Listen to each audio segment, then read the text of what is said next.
আসসালামু আলাইকুম সবাইকে। ঢাকা ভার্সিটি, জাহাঙ্গীরনগর ইউনিভার্সিটি, এই দুইটা ভার্সিটিতে যারা মোটামুটি সুবিধা করে আসতে পারো নাই এবং তোমার বাসা যদি রাজশাহীতে না হয়, তাহলে তোমার হোম টাউন অনুযায়ী যেখানেই হোক না কেন তোমার জন্য বেস্ট চয়েসের একটা ইউনিভার্সিটি হবে চিটাগাং ইউনিভার্সিটি। চিটাগাং ইউনিভার্সিটিতে চান্স পাওয়ার সম্ভাবনা আমাদের মতো নর্মাল ক্যালিবারের স্টুডেন্টের জন্য সব থেকে বেশি। কেন বেশি সেটা আমরা প্রথমত 4টা পয়েন্টে ব্যাখ্যা করব এবং সেই অনুযায়ী কি করলে চান্স পাওয়া যাবে সেটা নিয়ে আমরা একটু জানবো। বাট একটা ব্যাপার আছে, যেই জায়গাটাতে চান্স পাওয়ার সম্ভাবনা সব থেকে বেশি থাকে সেইখানেই সাধারণত আমরা চান্সটা মিস করি, কারণ সবার কাছেই সহজ। যেটা তোমার কাছে সহজ সেটা সবার কাছেই সহজ, তার মানে কম্পিটিশন অনেক বেড়ে যায়। বাট কম্পিটিশন যদি অনেকও বাড়ে তারপরেও কাট অফ মার্ক তোমার ঘুরে ফিরায় 70% থাকে। বাট একটু বলে রাখি, জেনারেল কেসে দেখা যায় ঢাকা ভার্সিটিতে আমি বলছি কাট অফ মার্ক 60%, জগন্নাথে বলছি 60% বাদ দাও, তুমি 40 পাই আসলেও হয়ে যাবে। বাট এই চিটাগাং ইউনিভার্সিটিতে কাট অফ মার্কসটা একটু হায়ার থাকে, এটা তুমি প্রতিবারই খেয়াল করবা। এটা বেশ প্রেস্টিজিয়াস একটা ইউনিভার্সিটি এবং এটার জন্য অনেকেই অ্যাপ্লাই করে এবং এটার cut off marks, safe marks হচ্ছে 70, মানে 70 আউট অফ 100। এটা হচ্ছে তোমার সেফেস্ট নাম্বার, ঠিক আছে? আচ্ছা, তো ভাই এটা একটু বাইরে গেল, তাহলে চান্স পাওয়ার সম্ভাবনা বেশি কেমনে? দেখো, নাম্বার একটা রেসপেক্টিভ জিনিস, এটা অনেক কিছুর উপরে ডিপেন্ড করে, এটা একটা সাবজেক্টিভ ব্যাপার। আমরা জাস্ট ফ্যাক্টর গুলা দেখবো যে কি কি করলে 70 পাওয়া সহজ হয়। মানে মুদ্রা কোথায়, ভিডিওটাতে তুমি বুঝবা যে কি কাজগুলো আছে, যে জিনিসটা জানলে আমি 70 রেজ করতে পারবো। তুমি যদি 70 রেজ করতে পারো তোমার একটা হ্যান্ডসাম র্যাঙ্কে চান্স আসবে। তো চলো শুরু করি। প্রথমত আসি 4টা পয়েন্ট, যে চান্স পাওয়ার সম্ভাবনা কেন সব থেকে বেশি। তুমি যদি এমন কেউ হও যার ঢাবিতে একটুর জন্য একটা সিট আসে নাই, কিংবা জাবিতে একটুর জন্য একটা সিট আসে নাই, কিংবা সামনে জবই আছে, আমি যখন রেকর্ড করতেছি বা তুমি যদি পরেও দেখো, এইসব জায়গায় যাদের সিটগুলো মিস হচ্ছে, one of the biggest and major reason হবে এইটাই যে ভাই তুমি হাতে ক্যালকুলেশন করতে পারতা না, তোমার একটু আধটু হইলেও ক্যালকুলেটর লাগতো, মানে অ্যাটলিস্ট একটা ক্যালকুলেটর হইলেও লাগতো। হয়তো তুমি আবার মানে জায়গাটা বুঝো কেন আমি বলতেছি এটা একটা সুইট স্পট। মানে সুইট স্পট মানে সবার জন্য সুবিধার একটা স্পট। রিজনটা খেয়াল করো, তুমি হয়তো 991 ES প্লাস এর যে ক্যালকুলেটরের অ্যাডভান্সড ফিচার গুলো আছে, যেগুলো জেনারেলি ইঞ্জিনিয়ারিং এর পোলাপান পড়ে, এইটার ফিচার্স গুলো তুমি জানো না, বাট তুমি মোটামুটি 100 mS দিয়ে নরমাল ক্যালকুলেশন গুলো করতে পারো। এবং এই যে করতে পারো, বাট তোমাকে ক্যালকুলেটরটা এই ভার্সিটি গুলোতে দিছিল না, এই কারণে কিন্তু তোমার চান্সটা মিস হয়েছে। তুমি যদি এই ক্যাটাগরির হয়ে থাকো, আমি জানি তুমি ক্যাটাগরিটা এটাতেই পড়ার চান্স বেশি, যদি এই ক্যাটাগরির হয়ে থাকো, সিইউ তে তোমার একটা সিট নেওয়া খুব সহজ, কারণ এখানে তোমাকে ক্যালকুলেটর অ্যালাউ করতেছে 100 mS পর্যন্ত। তার মানে তোমার বেসিক ক্যালকুলেশন হয়ে যাচ্ছে। আবার বুঝো, এখানে 991 ES প্লাস দিলে কিন্তু তুমি আরো বিপদে পড়তে, কারণ একটু একটু অ্যাডভান্স জিনিসপত্র করা যায়, অনেক উপর পর্যন্ত যাওয়া যায়।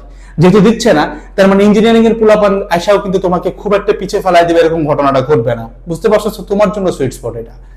যারা মিডিয়াম স্টুডেন্ট আছে তাদের জন্য একটা সোনার খনি হচ্ছে সিইউ।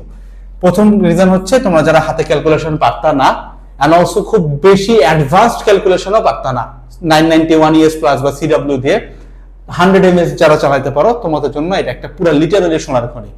সেকেন্ড থিং হইতেছে, খুব বেশি পড়ি নাই, হইতেই পারে, এবং অ্যাডমিশন টাইমে একটা সময় গেলে তুমি দেখবে যে তুমি জাস্ট রিপিটিটিভ ফোর্সে আসো। লাইক ধরো ঢাবির জন্য যা পড়ছো, জাবের জন্য যা পড়ছো, জেএনইউর জন্য যা পড়ছো, ওইটাই তুমি বারবার পড়তেছো।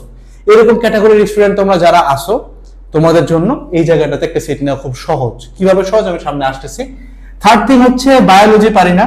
মানে মনে করো তুমি ইঞ্জিনিয়ারিং এর প্রেপ নিছিলা কোন একটা কারণে, কিন্তু বায়োলজি তো পারো না, স্বাভাবিক। তাহলে তুমি কিন্তু এখানে চাইলে বায়োলজির পরিবর্তে ম্যাথ দেখাইতে পারতেছো। আবার এট দ্য সেম টাইম তুমি মেডিকেলের প্রেপ নিছিলা, তুমি হায়ার ম্যাথ একদমই পারো না, কিছুই পারো না, তুমি কিন্তু হায়ার ম্যাথের বদলে চাইলে বায়োলজি দেখাইতে পারতেছো। এই সুইট স্পটটা তোমার জন্য আছে।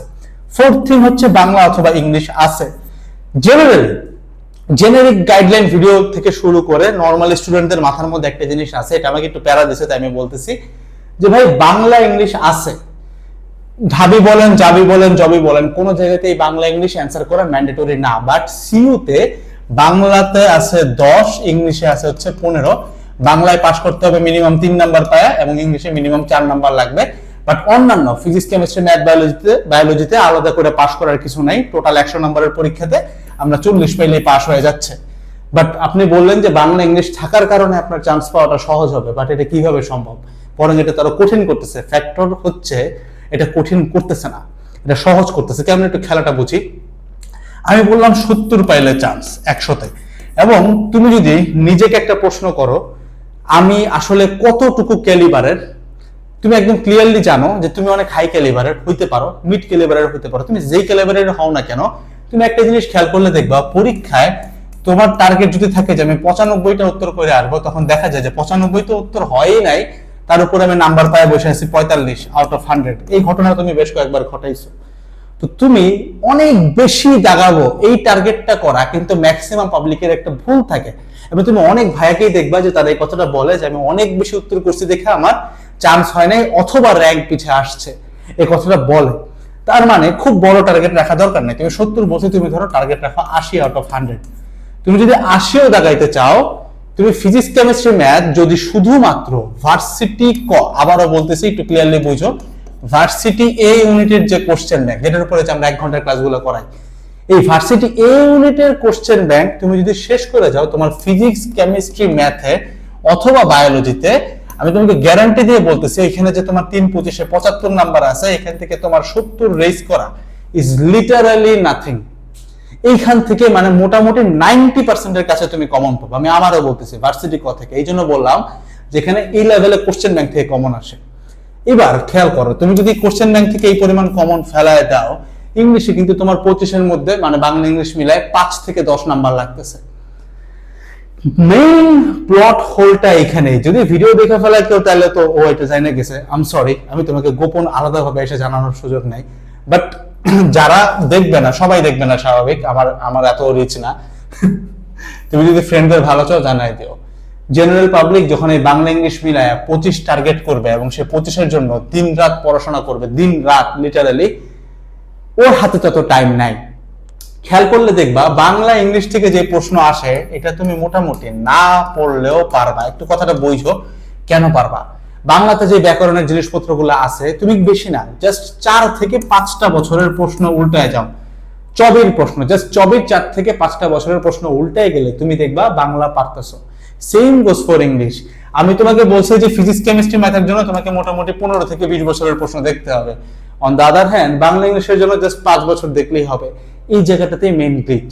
ম্যাক্সিমাম পাবলিক এইটার জন্য 15 থেকে 20 বছরের প্রশ্ন দেখবে। বুঝো ও কি করবে, ও বাংলা ইংলিশের জন্য 15 থেকে 20 বছরের কোশ্চেন ব্যাংক দেখবে, বাজার থেকে 2-4টা হাইলাইট পড়বে, তারপরে জিকে পড়বে, অনেকে আছে পড়বে, অনেকে বাংলার জন্য আলাদা বই টই পড়বে, কয়েকটা রাইটার, মানে সে লিটারালি এইখানে ইনভেস্ট করবে মোটামুটি ধরো 5 থেকে 7টা বই। বাট এখানে নাম্বার আছে 25টা, যেখানে বাংলায় পাস মার্ক হলো 3, 10-এ 3, মানে তোমাকে আমি বলছি তুমি যদি কিছু না পড়েও যাও তাও তুমি বাংলায় 3 পাবা, জাস্ট একটা বছরের প্রশ্ন দেখে যাও তাও তুমি 3 পাবা। সেম গোস ফর ইংলিশ, 15-তে 4 এমনি পাবা। বাট মেইন পাবলিক এখানে প্যারাটা দিবে। তোমাকে জাস্ট একটা সুইট লাইন বলে দিচ্ছি, সেটা কি দেখো, তুমি এগুলো না পড়া জাস্ট বিগত 5টা বছর, 5 ইয়ার্স, এর বেশি না, 5 ইয়ার্স এর বাংলা এন্ড ইংলিশ দেখে যাবা। কিসের দেখবা? চবির প্রশ্ন ব্যাংক। চবির প্রশ্ন ব্যাংক নাই ভাই, সমস্যা নেই, ভার্সিটি ক থেকে দেখো কোনগুলো চবিতে আসছে, দ্যাটস ইট, ডান। এইটুক করো, বাকি টাইম তুমি ইনভেস্ট করবা এইখানে, মানে এই জায়গাটাই হইতেছে মেইন খেলার জায়গা। এবার আসো, যেহেতু বুঝাই ফেললাম যে চান্স পাওয়া কেন অতি সহজ, কিছু লাইন একটু বলে রাখি যে নেগেটিভ মার্কিং কিন্তু এখানে আছে। তো নেগেটিভ মার্কিং এর জন্য তোমাকে আলাদাভাবে একটু ট্রেন্ড হইতে হবে, যেগুলো অলরেডি আমরা ট্রেনিং দেই। আমরা এমসিকিউ স্ট্র্যাটেজিক্যাল প্রেপ ভিডিও দিছি, তোমার পরীক্ষা 1 মার্চ, তো তোমার হাতে এগুলো অনেক টাইম আছে। ইভেন স্ট্র্যাটেজিক্যাল প্রেপের ক্লাসগুলো যদি তুমি দেখে ফেলাও, যেখানে এক একটা ডিউরেশন আই গেস 10-15 মিনিট করে ক্লাস আছে, টোটাল ধরো 10টা, মানে কোশ্চেন ব্যাংকের সাথে, তাতেও তোমার কিন্তু ইনপুট যাই দাও না কেন আউটপুট ডাবল হয়ে যাওয়ার চান্স আছে। কজ মানে admission test is all about your skills, all about your strategy. Cut off marks নিয়ে কথাবার্তা বলে ফেলাইছি, পাস মার্ক নিয়ে কথাবার্তা বলে ফেলাইছি, মোটামুটি ওভারঅল গাইডলাইন দেওয়া শেষ। টাইম ম্যানেজমেন্ট নিয়ে একটু কথাবার্তা বলা দরকার। তোমার হাতে টাইম আছে 60 মিনিট। আবারও দেখো, মানে এইখানে বাংলা ইংলিশ কেন দেওয়া হয়েছে একটু বুঝো, মানে এখানে মাঝে মাঝে একটু টিচারের সাইকোলজিটা বুঝলে তোমার স্টুডেন্ট সাইডের বিহেভিয়ারটা খুব ইজি করে ফেলা যায়। একটু বুঝো, তুমি চবিতে পরীক্ষা দিচ্ছ, সায়েন্স ইউনিটে যাবা, অবশ্যই তুমি এখানে ইংরেজি বিভাগ পড়ার জন্য যাচ্ছ না, বা বাংলা বিভাগ পড়ার জন্য স্পেশালি যাচ্ছ না। সাবজেক্ট থাকতে পারে ওই রিলেটেড, বাট ওইটা তোমার মেইন লক্ষ্য না। তাহলে একটা টিচার যখন বাংলা ইংলিশ ইনক্লুড করতেছে, এটার কারণ কি হইতে পারে? কারণ একটাই, সেটা হচ্ছে মরীচিকা। কেমন মরীচিকা একটু আবার চিন্তা করি আমরা। 60 মিনিট টাইম দেওয়া হয়েছে তোমাকে। এমসিকিউ টোটাল কয়টা আছে? ফিজিক্স কেমিস্ট্রি ম্যাথে 75টা এমসিকিউ, বাংলা ইংলিশে 25টা এমসিকিউ, টোটাল 100টা এমসিকিউ। 100টা এমসিকিউ 60 মিনিটে দাগানো মানে পার এমসিকিউ তুমি 36 সেকেন্ড করে পাবা। আমরা জানি 36 সেকেন্ডে একটা এমসিকিউ উত্তর করে আসা is nearly tends to impossible. At least varsity ক্যালিবারের পাবলিকদের জন্য এই নাম্বারটা kind of tends to impossible. Even ঢাবিতেও আমরা অ্যাটলিস্ট 45 সেকেন্ড করে পাই। বাট এই নাম্বার এন্ড এই মার্ক ডিস্ট্রিবিউশন অনুযায়ী আমাদের পার এমসিকিউ টাইম আসতেছে মাত্র 36টা second, which is impossible. But এইবার আসলে একটু খেলাটা ঘুরাই। বাংলা ইংলিশ জায়গাতে তুমি 36 সেকেন্ড দিবা, আবার ম্যাথ ফিজিক্স জায়গাতেও 36 সেকেন্ড করে দিচ্ছ পার এমসিকিউ।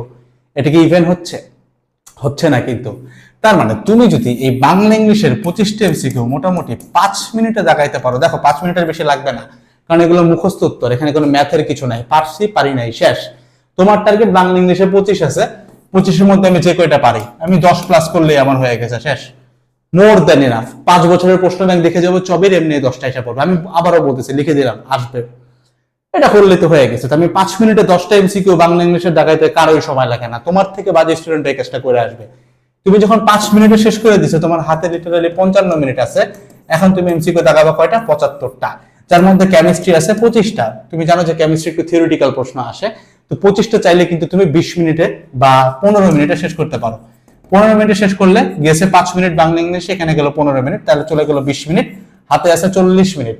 এই 40 মিনিটে ফিজিক্সের 25, ম্যাথের 25, টোটাল 50টা এমসিকিউ তুমি দেখাইতেছো এবার 40 মিনিটে। এখন দেখো তোমার ক্যালকুলেশনটা অনেক বেশি ইজিয়ার হয়ে গেল, এবং তোমার হাতে ক্যালকুলেটর আছে, সো ইজিলি তাড়াতাড়ি করতে পারতেছো। ক্যালকুলেটরের অপশন টেস্ট, অপশন এলিমিনেশন, এই ধরনের ভিডিওগুলো তো আছে, এগুলো তুমি জানো। এবার এখানে আরেকটা খেলা আছে। তুমি বুঝো, আমরা যেই মার্ক ডিস্ট্রিবিউশনটা করছি, মানে আমরা যেভাবে টাইম ম্যানেজমেন্টটা চিন্তা করতেছি, এই অনুযায়ী আমরা কিন্তু ইংরেজিতে ছাইরে আসছি 15 নাম্বার, এন্ড বাদ বাকি সবই চিন্তা করছি। তাহলে 100তে 15 বাদ দিলে আমরা 85 প্রেপ নিতেছি। এত নাম্বার কিন্তু পাবে ফার্স্ট বয়, যে চবিতে ফার্স্ট হবে। আমরা তো অবশ্যই ফার্স্ট হইতেছি না। আমরা যেহেতু ফার্স্ট হচ্ছি না, আমরা যেহেতু একটা সিট চাই, আমার কিন্তু লিটারালি 40 মিনিটে 50টা এমসিকিউ দেখাইতে হবে এমন কোনো কথা নাই। That is our max. তুমি দেখা যাবে যে 40 মিনিটে তুমি 30টা এমসিকিউ দেখাইলে তোমার পোষায় যাচ্ছে, আর লাগতেছে না। ঠিক একইভাবে ধরো কেমিস্ট্রিতে তুমি যেরকম চিন্তা করছো 15 মিনিটে 25টা দেখাবা, তুমি 20টা দেখাও, তাও কিন্তু তোমার 70% চলে আসতেছে নরমালি। মানে সবকিছু একদম মিলায় না, বাট বুঝতে পারছো যে কিছু জায়গায় 19-20 তুমি করতেই পারবা। That's all about the whole video. এখন যদি লাস্ট লাইনে আমি তোমাকে বলি, ভাই প্রিপারেশন কোথা থেকে নিব, একটা লাইন, দ্যাট ইজ ভার্সিটি ক কোশ্চেন ব্যাংক। এবং এটা প্রিপারেশন নেওয়ার সময় শেষ টাইমে তুমি যেন জিনিসটা কভার করতে পারো, দ্যাটস ওয়াই কোশ্চেন ব্যাংকে কম্প্যাক্ট করতে হবে। সিদ্ধান্ত তোমার ভাই। তুমি কি অনেক বিস্তারিত জিনিসপত্র পড়বা যেগুলো ভার্সিটিতে আসবেই না, চবিতে আসবেই না, নাকি তুমি কোশ্চেন ব্যাংকটাকে এতটা সংক্ষেপ করে ফেলাবা যেন এটা ভর্তি পরীক্ষার আগের রাতে শেষ করতে পারা যায়? তুমি নিজেও রিলেট করতে পারবা, ঢাবি যাবি জবি প্রত্যেকটা ভার্সিটিতেই ভর্তি পরীক্ষার আগের রাতে তোমার মনে হওয়ার কথা বা মনে হবে জবিতে যে ভাই আগের রাতে তো শেষ করতে পারতেছি না, অনেক পড়ছি অনেক জানছি ভালো, বাট কিছুই তো মাথায় নিতে পারতেছি না, মাথায় যাচ্ছে ফাঁকা করে। তাহলে আমার পড়ার দামটা কি থাকলো? দিন শেষে আমার একটা সিট দরকার ছিল, এর বেশি কিছুই না। এই যে টেন্ডেন্সিটা আমাদের, এটা আমি রেসপেক্ট করি তোমাকে, কারণ তোমার মতো আমিও ভাই মিডল ক্লাস ফ্যামিলিতে বিলং করি। আমার চান্স দরকার ছিল, আমার খুব বেশি জ্ঞানী হয়ে খুব লাভ নাই যেখানে আমার পেটেই খাবার নাই, ঠিক আছে? তো এই সিচুয়েশন গুলোতে এই কোশ্চেন ব্যাংকটা যদি তোমার কম্প্যাক্ট বা ছোট করা থাকে, পরীক্ষার আগের রাতে পড়তে পারবা। এখন তুমি পরীক্ষার আগের রাতে যদি লিটারালি 500 পেজের একটা কোশ্চেন ব্যাংক খুলে বসো, ইম্পসিবল শেষ করা। কয়টা পড়বা, কি পড়বা? সাথে তো আরো বই আছে। এর থেকে বেটার এটাকে কম্প্যাক্ট করে এমন একটা ঘটনা ঘটাও যেন এটা 100 পেজের নিচে চলে আসে। ছোট্ট একটা বই হয়ে যাবে তখন। বইমেলা থেকে বিশাল বিশাল বই পড়ে মানুষ পড়ে, 100 পেজের বই পড়ে, 200 পেজের বই পড়ে, জাস্ট 100 পেজের একটা বই তুমি পড়তে পারবে না। এতটুকু এফোর্ট দাও, 5-10 ঘন্টা করে একটা চ্যাপ্টারে দিয়ে হইলো এই কাজটা করে ফেলাও। নিচে ডেসক্রিপশন বক্সে আমি লিখে রাখবো যে কিভাবে কোশ্চেন ব্যাংক থেকে কমন ফেলানো যায় এবং কোশ্চেন ব্যাংকে আমরা কম্প্যাক্ট করবো কিভাবে, ফ্রিতেই পুরো জিনিসটা আমি লিখে রাখছি। জাস্ট একটু ডেসক্রিপশন বক্স থেকে যে ক্লিক করে দেখে নিবা। একদম 6টা স্টেপ দিব। 6টা স্টেপ আমি এর আগে থেকেও বলতেছি, বাট তুমি যদি আমাকে নতুন দেখে থাকো বা এমন কেউ হয়ে থাকো যারা অ্যাপ্লাই করো নাই, এই জিনিসগুলো করতে কোনো পয়সা লাগে না, জাস্ট করলে তোমার একটা সিট হয়তো ইনশাল্লাহ হয়ে যাবে। জাস্ট এই 6টা প্রসেস ফলো করে কোশ্চেন ব্যাংকটা কম্প্যাক্ট করে ফেলাও ভর্তি পরীক্ষার আগের রাতে, তোমার রাতটা অনেক ভালো কাটবে, অ্যাটলিস্ট ইনশাল্লাহ খুব ঠান্ডা মাথায় কাটবে। এন্ড তুমি রিলেট করতে পারবা তোমার ভর্তি পরীক্ষার আগের রাতে মাথা যত ঠান্ডা থাকছে, যে পরীক্ষায় ঠান্ডা থাকছে, ওই পরীক্ষাগুলোতে রেজাল্ট বা আউটকাম কিন্তু অনেক বেশি বেটার হয়েছে। That's all about the whole video. দেখা হচ্ছে নেক্সট ভিডিওগুলোতে। আসসালামু আলাইকুম সবাইকে।